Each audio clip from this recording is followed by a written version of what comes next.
We've all seen them, right?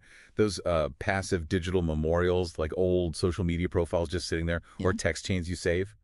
But how we handle grief digitally, it's changing a lot. Mm-hmm. Today, we're doing a deep dive into something new, digital ghosts. These aren't just static pages. They're active, interactive simulations of people who've passed away.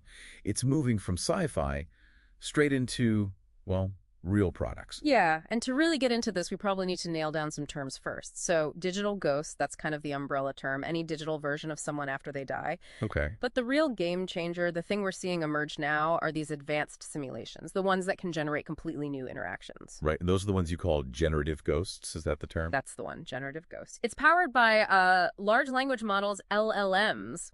And unlike just looking at old photos or texts, these things can create new content, totally new sentences, reactions. It feels like the conversation is actually continuing. It really brings up a huge question, doesn't it? Like, is this actually helpful for healing?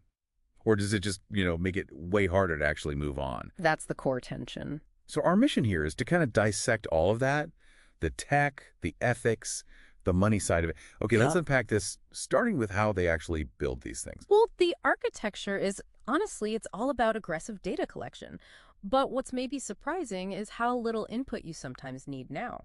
The process starts by grabbing everything, emails, texts, any voice recordings you might have. Uh, And the speed is pretty remarkable. I mean, modern voice cloning, some services can get a workable voice model from just like 10 seconds of clear audio. 10 seconds, that's Yeah. why. And it's not just the voice, right? What about making them look real? Right, the visual part. That uses deepfake tech. Things like generative adversarial networks, chance that's basically two AIs sort of competing to get better.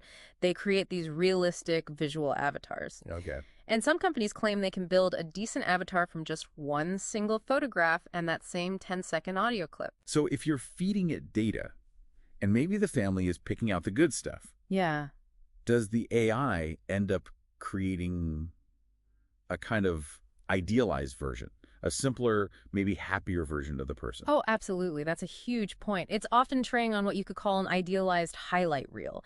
People usually provide the nice emails, the happy birthday posts. Yeah, you're probably not uploading the angry voicemails. Exactly. So you end up with this simplified, almost perfected version of the person. Some people have called it a perfect false memory machine. You are interacting with a ghost, but it's often a sanitized one. That tension, the ideal versus the real messiness of a person.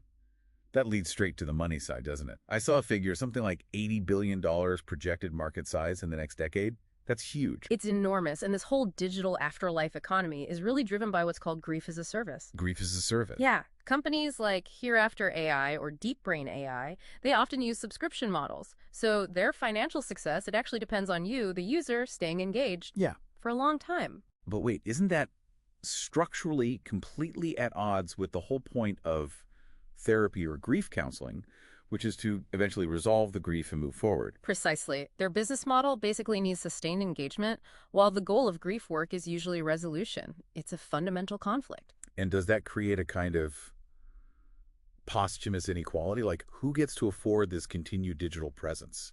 Oh, definitely. The cost range is just massive. You've got cheaper pay-as-you-go systems like Project December, maybe $10 for one simulation session. Okay.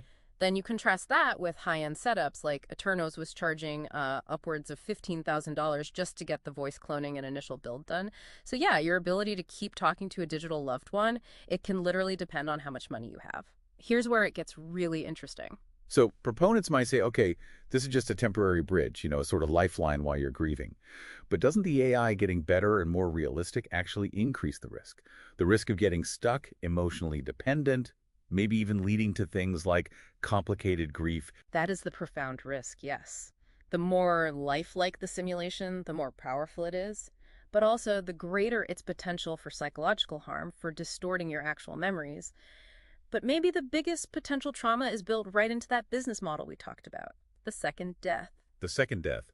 You mean the idea that you can lose them all over again if a company folds? Exactly that. Imagine you form a really deep emotional bond with one of these generative ghosts.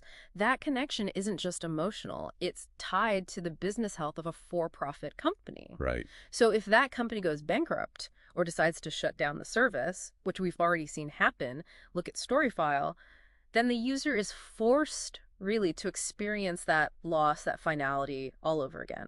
It's a trauma entirely created by the technology and the business around it. What's fascinating here is there are basically no rules for this, are there? Things like Yeah. GDPR, the big data privacy laws, they just don't apply to data once someone's deceased. It's like a Wild West. It is a complete legal vacuum, and it means a person's likeness, their personality data, everything. It can potentially be used, manipulated, commercialized after they're gone, maybe completely against what they would have wanted, because the laws just stop applying at death. Yeah. And this tech, it really forces us as a society to ask what we actually value more. Is it the comfort we get from a simulation, even a potentially false one, or is it facing the messy, authentic, painful truth of loss? So what does this all mean? As this technology gets better, cheaper, more available, Hmm. we really need to figure out where the lines are, and fast. Maybe society needs to seriously consider establishing a right to rest in code. A clear legal projection saying individuals can't be digitally reanimated or manipulated or used commercially after death unless they give explicit permission beforehand. Mm. That feels like the conversation we need to be having right now.